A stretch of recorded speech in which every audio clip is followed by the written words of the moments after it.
Madame, Monsieur, bonjour et bienvenue à votre édition L'Info.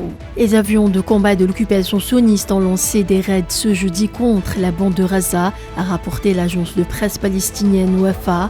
Selon Wafa, l'aviation sioniste a tiré des missiles à l'ouest et au centre de Gaza, provoquant des dommages et des dégâts matériels au niveau des propriétés palestiniennes dont des maisons.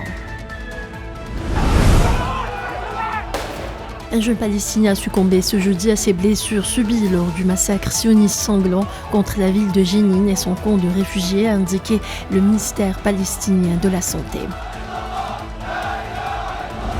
Le secrétaire du comité exécutif de l'Organisation de libération de la Palestine, Hossein El-Cheikh, a annoncé mercredi que les dirigeants palestiniens avaient décidé de s'adresser au Conseil de sécurité de l'ONU pour demander une protection internationale pour leurs concitoyens en raison des crimes sionistes continus. De son côté, le Premier ministre palestinien Mohamed Chti a appelé l'Union européenne à mettre fin à la politique de deux poids, deux mesures qui encourage l'entité sioniste à poursuivre son agression et à prendre des mesures punitives à son encontre pour mettre fin à ces violations du droit international et du droit international humanitaire en Palestine.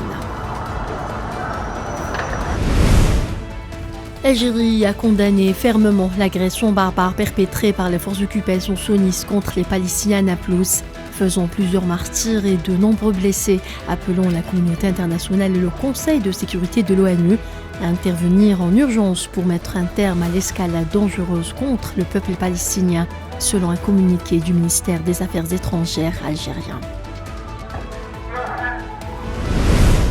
Le ministre des Affaires étrangères algérien Abdallah Mamara a reçu mercredi au siège du ministère le président du Parlement kényan, Moses Wetangula, qui effectue une visite officielle en Algérie à la tête d'une importante délégation parlementaire, a indiqué un communiqué du ministère. Le secrétaire général du ministère des Affaires étrangères algérien Ammar Belani a reçu hier l'ambassadeur de la Fédération de Russie en Algérie, Valérien Chouvaïev, a indiqué un communiqué du ministère.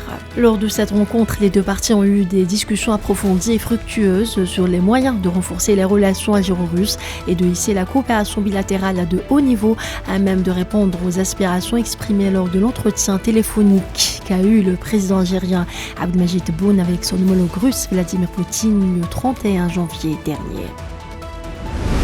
Le président chinois Xi Jinping va rendre prochainement visite à son homologue russe, a annoncé hier Vladimir Poutine. Et un mot de sport pour finir. Le représentant algérien en Ligue des champions africains de football, le CR Belouizdad, est à pied d'œuvre à Benghazi, en Libye, en prévision du match contre les Soudanais El Merreikh, prévu vendredi pour le compte de la 3e journée de la phase des poules. C'est la fin de ce flash. Merci de l'avoir suivi.